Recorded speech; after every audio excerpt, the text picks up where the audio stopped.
What should you do if your ACOS is going up and your sales are going down? Classic question, and it happens actually more often than most Amazon sellers would like to admit or even realize is happening. I'm David Goldenberg, the founder of 11 Ads for Brands, a PPC agency specializing in sponsored brands. And I want to explain to you why this happens and how you can identify which of the causes it actually is that's driving the change in your account to bring the ACOS up and drop the sales. Because if you think it's one cause but it's a different cause, guess what? You can't actually fix the problem. So let's start with the most common thing that happens and why it's very important to be aware of this, because very few advertise actually and very few sellers talk about it. But it makes such a huge difference, bigger than virtually anything that you can do yourself, and that is seasonality. If you're selling pool gear, guess what? You're going to sell high in the spring, summer, and things are going to gradually decline as the summer winds down and fall and cold weather drive people indoors. Is it going to end entirely? No, because they're indoor pools and so forth, of course. But you'll definitely see that the sales spike probably sometime towards early June, late May, and things kind of plateau towards the middle of June and then gradually progress downwards from there. So if your ACOS is going up and the sales are going down, for example, in July or August for such a seller, you know what? You can find out if that is actually what's happening to you by checking the brand analytics. But there's not that much you can do about it except for just adjusting by adding more negatives, lowering your bids, pausing keywords that are no longer performing. You're not going to be able to get the sales back to the same place. Why not? Because the conversion rate at peak season is higher than it is during the rest of the time. That's just the nature of seasonality. And if you think that you're not selling swimming trunks or gifts for Q4, therefore you're immune to this, you're way out there. I've seen this happen in virtually every niche, and that's why I'm bringing it up as the first thing that people need to be aware of. The question is, how do you find out if this is happening to you? Amazon has a report called Brand Analytics. Within your brand dashboard, you go to search terms, top search terms, and the data can be filtered by a weekly view, monthly view, quarterly view. If you want the quick heads up, then you can look at the monthly view and compare how things change, and you can go back 2 years with this data. So you'll be able to see how it happened last year and where things can be expected to go in the coming months. And if you want a more granular view, which is usually going to be more helpful for your advertising, then you can filter also on a weekly basis. What you need to do in parallel to that in order for the data to be useful, because the top search terms, as you can imagine, is not just a few hundred or a few thousand terms, it's usually between 1 million and 2 million search terms they're showing you there. So what you want to do is just enter your search terms in the field, some of your top keyword or something. For example, if you're if you're selling office chairs, so you might just put in office chair, and then you'll be able to see all the variations, but you just want to track how office chair does over time, and that'll give you an idea for the whole category. So you run the report for, let's say, the first week of March, second week of March, third week of March, etc. And once you've seen how the popularity increases or decreases, the lower the ranking, meaning the more popular, the closer to the number one most popular term, then the better it is, and there's more volume and usually higher conversion rates. And conversely, the less popular it is, then the less search volume, but also lower conversion rates happening in parallel. That's the first thing that can make your ACOS go up while your sales are coming down. The next thing, which a lot of people don't realize, is that you can mess up your own advertising. You can make a bid change that was too aggressive, and this happens a lot as well. with the result that basically you just shot yourself in the foot. You tanked the impressions, since hardly anybody's now seeing your ad, hardly anybody is now clicking your ad.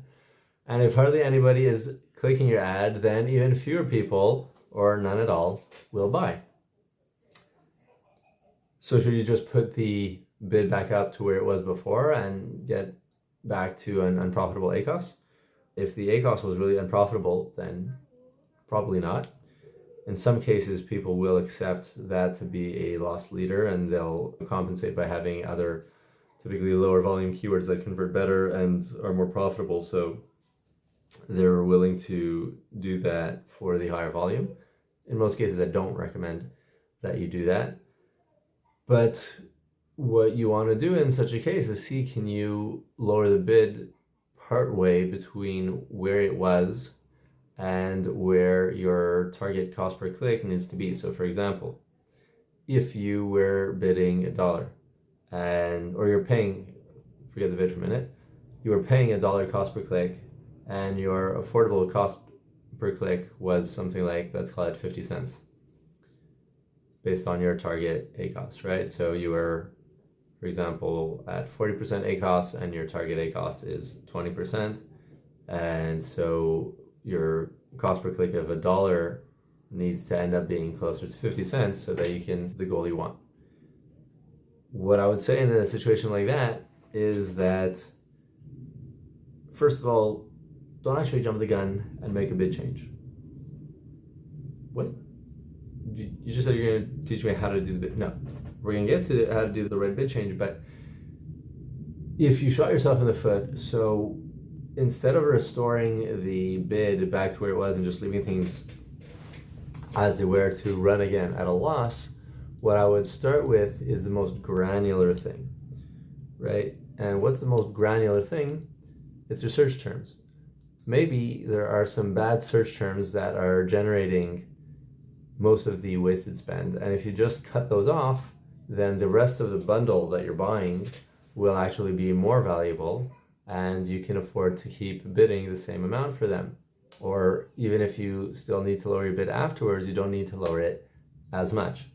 So what you want to do to figure this out, either you can, if you're just looking at one or two particular campaigns, you can just at the campaign level go into the search terms tab, and over there what you want to do is sort by clicks high to low, and look at the individual search terms and see, are there any patterns with the search terms that don't sell or that sell at very poor conversion rates?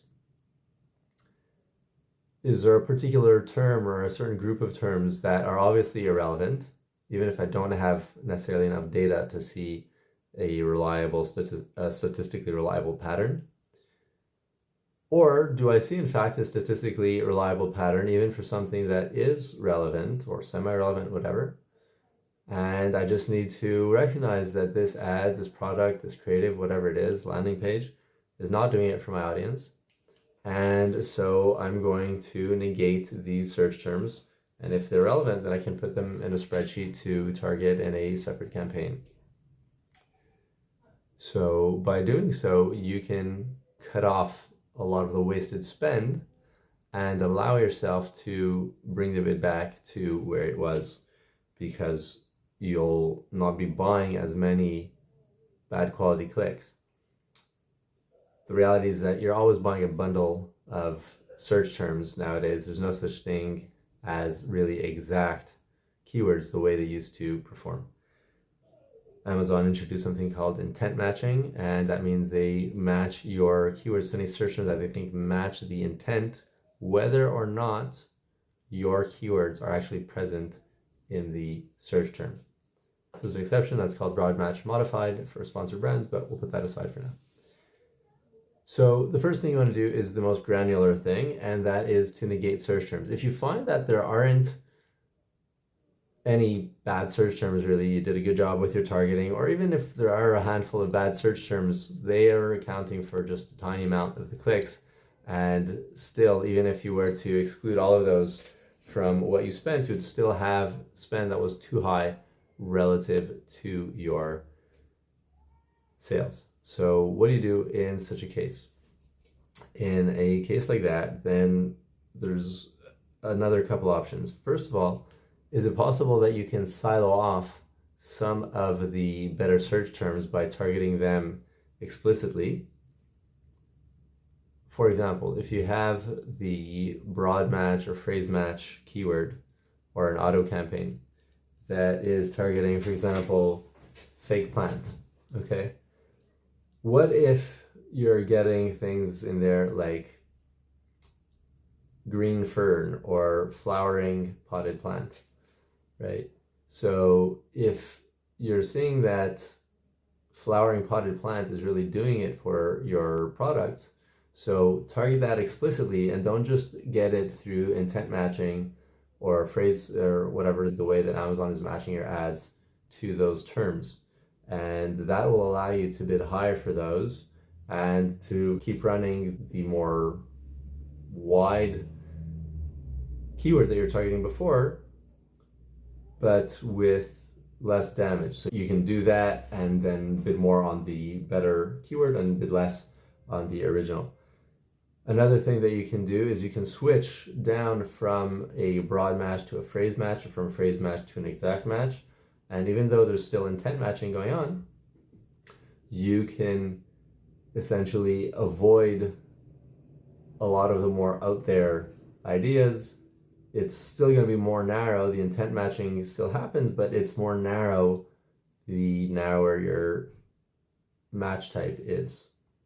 So that's another lever you have at your disposal to better control what kind of traffic you're getting.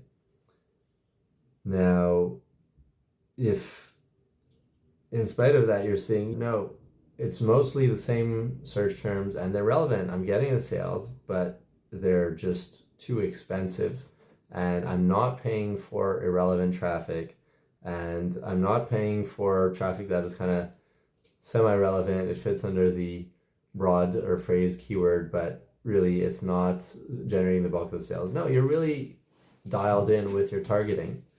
So in that case, yeah, this is a point where you need to look at lowering your bid. Now the question is, how much do you lower? Because as in the example I gave before, if you go from bidding, let's say $1.20 and your cost per click is $1 to bidding, let's say 55 cents in an attempt to get a 50-cent cost per click, what you will often find is that maybe you get 50-cent cost per click, maybe you even get lower than that. Maybe even get lower than that, but you're just gonna kill all the impressions. And so what I recommend in such a scenario is basically the salami approach. What's the salami approach? Cut it down in increments, right? So if your target cost per click ends up being 50 cents, because that's what you can afford, don't just cut your bid in half because you're paying $1 cost per click and you need to get to 50 cents cost per click. Go down by, let's say, a third, right? A third of the gap that you need to close. So for example, if you had a 45-cent gap, right? You needed to be paying 55 cents, you're currently paying cost per click of $1. So instead of dropping your bid to 60 cents or 65 cents to try to get the cost per click to work out to 50 cents, go down to where you think you'll get around a 85-cent bid. 85-cent cost per click, right? So that would be 1/3 of 45 cents. 1/3 is 15 cents.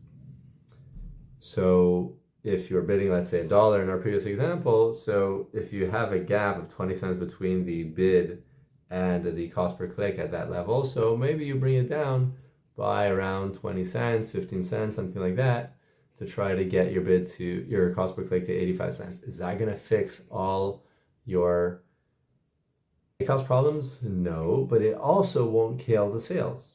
And if you did kill the sales, so this is one way you can do that. And you can play with it. It doesn't have to necessarily be going down by a third. In practice, what we tend to do in our agency is we usually will go to try to close a gap by about 50%.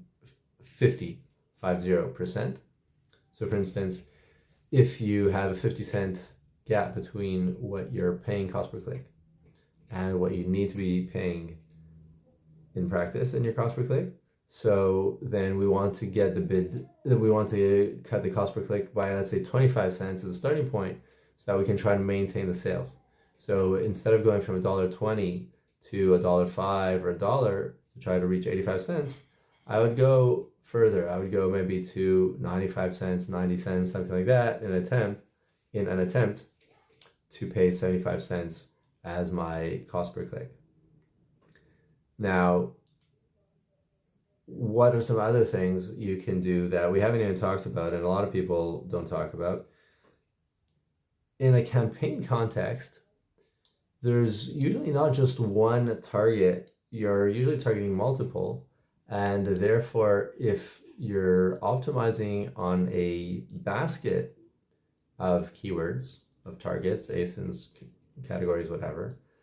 So what you can do is you can say, you know what, these ASINs or keywords, whatever, are over my target ACOS, but these other ones are actually below my target ACOS. And so it still averages out too high, but I don't need to get all of those that are above average down to be bang on in the case where you're concerned that the gap is too big. What you can do is you can just pause some of the highest ACOS keywords and then rely on the other ones that are doing well to kind of subsidize the ACOS for the remaining ones that are a bit above a target, but they'll bring down the average to where it's somewhere that's acceptable to you. So that is another approach you can take. You can pause those keywords or ASINs, whatever targets. There's yet another, at least two levers that we haven't even talked about, and those are the creative, the ad creative, and the landing page. Now, super quick hack for all those of you doing sponsored products who want to improve the performance there. Try A/B testing your main image and having the keywords show up over there. For example, you can add a little tag on your main image. Let me show you what that looks like. If you've got your main product over here, right? This is the thing. So then you add a little tag over here with your keywords. And what that does is it tells the people browsing, hey, this is really relevant to me. Or instead of a tag, you can put it on the box itself or a liner, whatever, some form of the product packaging essentially. And in that way, you can boost your click-through rate. If you boost your click-through rate, usually you can get a lower cost per click from Amazon. And that again will allow you to basically have a lower ACOS and higher sales, or to maintain the same bid and so forth, without either pausing the keywords or the ads. So that's a very quick and neat trick. Another thing that helps a lot is sometimes if you're doing sponsored brands or sponsored display, you need to have better message match in your ad. So for example, if my keyword is, let's say, wireless headphones, okay, my headline should say wireless comfy. Okay, you get it. Wireless comfy headphones. Where you want to have at least some of the keywords that you're targeting be in the actual headline. You don't necessarily have to have all of them if it's a long keyword with 4 or 5 words in it. But you have to have some kind of a match so people know when they call Bill's Pizza Shop for the olive special that the guy answering the phone says, oh yeah, do you want the olive special? And not like, olives, maybe you meant the pineapple special, and he's like clueless. You need to match up between what they're interested in and what your ad is promoting, right? And that's the same idea essentially here with the main image for your sponsored products. This goes on actually to another level, because your sponsored brands, need to take them somewhere, don't they? Like that. So once they get to your landing page, you have in your brand store an obligatory graphic there right at the top of the page. So this is another place you can put the keywords wireless headphones, so they know they got to the right place, and you have some pictures of it alongside your logo, people wearing it, just the product itself, whichever. Make sure they know they got to the right place so they don't leave straight away. Now, that message match is really important. I would say as important, sometimes, many times even more important, is that you match what their desired outcome is with your ad. This is called benefits. So if I've got wireless headphones, right, one of the benefits might just be that you avoid the hassle of wires. So, for example, let's try that one again. So, no hassle headphones, right? Something along that vein would be something worth testing, right? Wires getting caught. Go wireless. That would be something that can match their desired outcome and get your click-through rate up, your cost per click down, your ACOS down, and your sales up. This actually helps with increasing the conversion rates as well. Everything we just talked about now here in terms of the message match between the keyword searched and the ad creative, whether that's the main image or your sponsored brand headline or your landing page, etc. But also in terms of the desired outcome that they want. When you lower a bid, you usually won't get any difference in conversion rate, at least not a boost in conversion rate. In some cases, you might get lower conversion rate, unfortunately, because Amazon may no longer show you in as premium placements that convert as well as the ones that you will now be shown in. So that's something you need to be concerned for. Let's talk about that actually. Okay, so suppose you're selling wireless headphones. There's different placements that you guys need to understand. This is a huge difference for a lot of beginners, but also for intermediates. This is what's called top of search, right? That first row of search results. And it's almost entirely going to be sponsored, right? In most cases, it's sponsored all the way across. In some cases, you might just have the first four.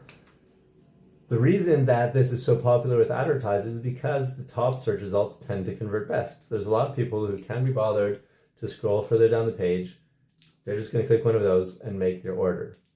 But because it's so high converting, there's more competition. And more competition means that the cost per click and everything else is a lot higher. So if you can't take the heat, you get out of the kitchen, right? So then your next placement is going to be middle of the page or at the bottom of the page, right? Somewhere down here. And this is called rest of search. Now, rest of search can convert well. Still people are searching for your products, but they've already compared you with a bunch of other things, and you're not going to find the people here who are impulse buyers and who help boost your conversion rate. Therefore, this tends to convert a bit lower than the top of search. Okay, that's these guys over here. We'll just mark them TOS for short. And so if you lower your bid, which is what we were talking about earlier, you may not get the same placement. And so you think, okay, I'm lowering my bid, but my conversion rate should stay the same. That's not necessarily going to be the case. This is the thing. a lot of people know that this converts better than this, right? Or if we go a little further, right, if somebody clicks through to the product detail page, right, and then there's more ads down here, related products to the main one over here.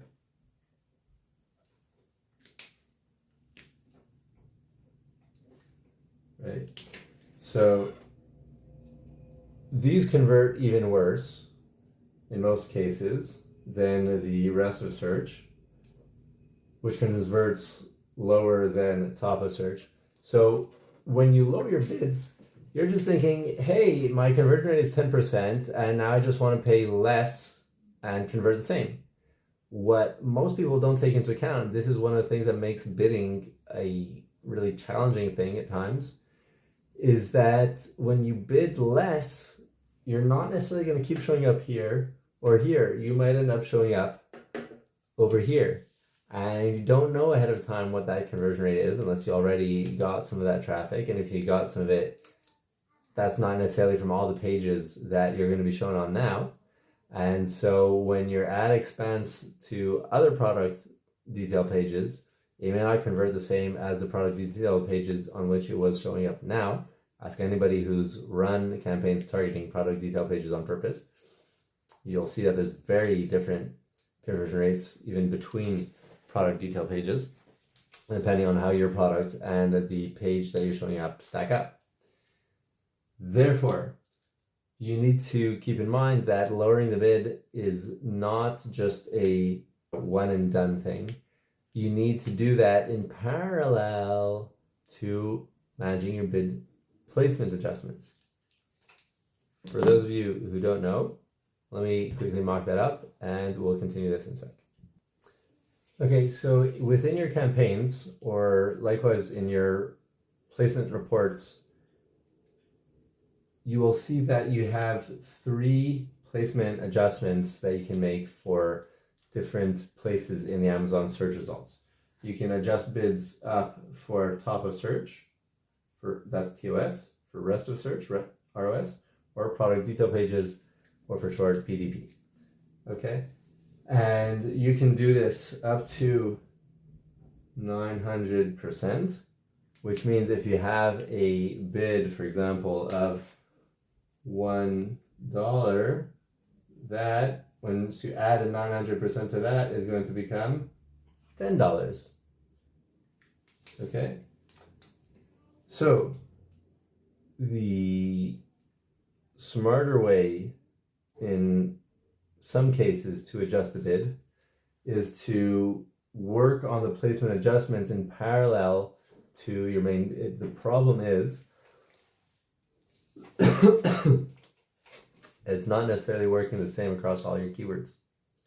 Some keywords may be doing better on top of search, some may be doing better on rest of search, some may be doing better on product detail pages. And so you might think, great, I'll just make individual keyword campaigns for all my keywords and run things that way. While that is possible, and we have done it, and it used to be our recommendation so that you have the most control, we no longer recommend that. Because first of all, Amazon doesn't necessarily give you the traffic in these individual campaigns, whereas when you lump the keywords together, you do get the traffic. And the reason that I don't have back-end access to Amazon to tell you for sure, but from experiments, I can tell you with a pretty high degree of confidence this is the reason. Whenever they show an ad, essentially they're taking a little gamble that ad will get clicked. Now, if you're Amazon, you don't build a huge multi-billion-dollar business by taking gambles. You do it by using stats to predict, right? To be more like a casino than a guy playing dice on the street. The more keywords you have in your campaign, the more chances that Amazon will give one or some of them impressions and end up turning into a consistent click-through rate that Amazon is happy with for that keyword or ASIN or other target. And so that gets attributed to that campaign as a certain amount of history, right? This keyword works with this placement and this audience, people who have these characteristics, whatever, all this back-end data that Amazon doesn't share with you, such as demographics, how old the people are, their region, their prior shopping history, etc. When you're targeting just individual keywords, they can't piggyback off each other's success if they're all in their own campaigns. So that, of course, makes a problem over here because you need to control these placements differently for different keywords. Some of them might do better on top of search, some of them might do better on rest of search.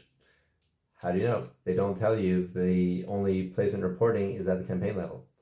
That's another reason why there's a good argument for doing individual keyword campaigns. But like I said, you might just miss out on a lot of traffic because you're not getting that piggybacking effect that I just mentioned. And the other problem with this is that it just creates a ton of garbage in your account because you end up having dozens or hundreds or even thousands of campaigns with virtually no traffic and no pattern that you can optimize or work on. And so you end up needing to just pause or delete a lot of these anyways. So it does create a lot of maintenance. If you have a large catalog and you have large budget and you have the team to do it, more power to you, or the tools to do that sort of thing, that's fine. A lot of the tools that do that overrate their ability to manage these bids in a thoughtful way, including those that have AI bidding, right? It's more artificial than it is intelligent. So keep that in mind, but this is just one of the tensions that you have to deal with and figure out how exactly it's going to be best in your particular circumstances. But the point simply is, if you want to be able to maintain the same conversion rate, that's what we were talking about, right? So if you see in this report that you're getting the best performance on top of search and you want to just adjust your bid down, but you still want to be showing up here, right? And the stats show you that this is where you're making your money, okay? And not over here, not over there. So what you want to do is take your main bid, for example, okay, and drop the main bid in the targeting tab.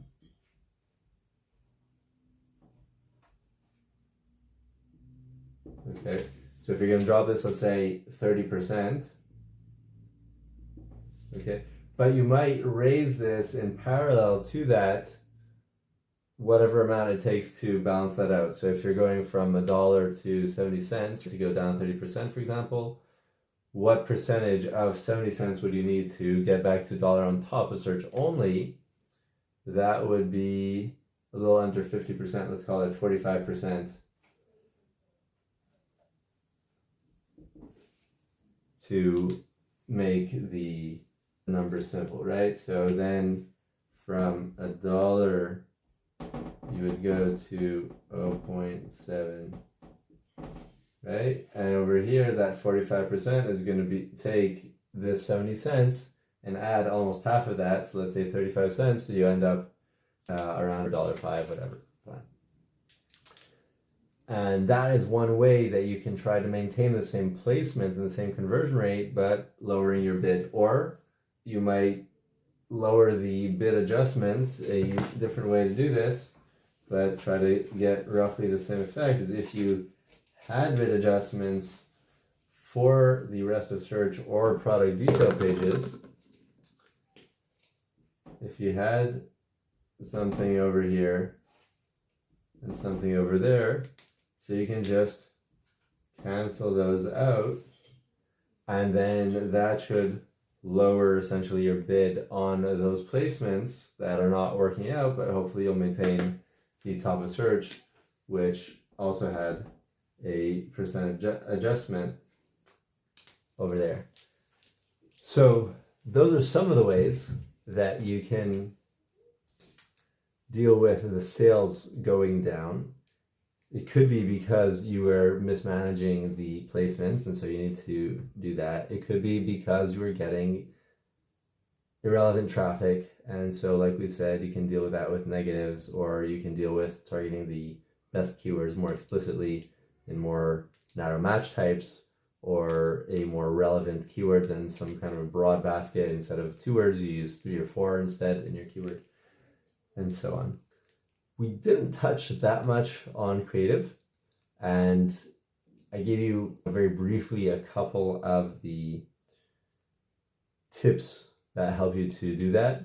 But if you want to explore that topic in greater depth, and you want to do a lot of business on sponsored brands because you think you're maybe not doing that much, maybe it's only about 20% of your sales from sponsored products, it can be as high as 50%, sometimes even 100% of the sales from your sponsored products. Yes, you can do that much volume with sponsored brands, people. So if you think you've got more room to grow with sponsored brands, I'm going to encourage you to check out this next video over here. It is a masterclass on how to use sponsored brands for competitive keywords, right? The ones that tend to get the higher ACOS, in order to just dominate your market share, to dominate your market, increase your market share, and do so at a low ACOS. Check it out.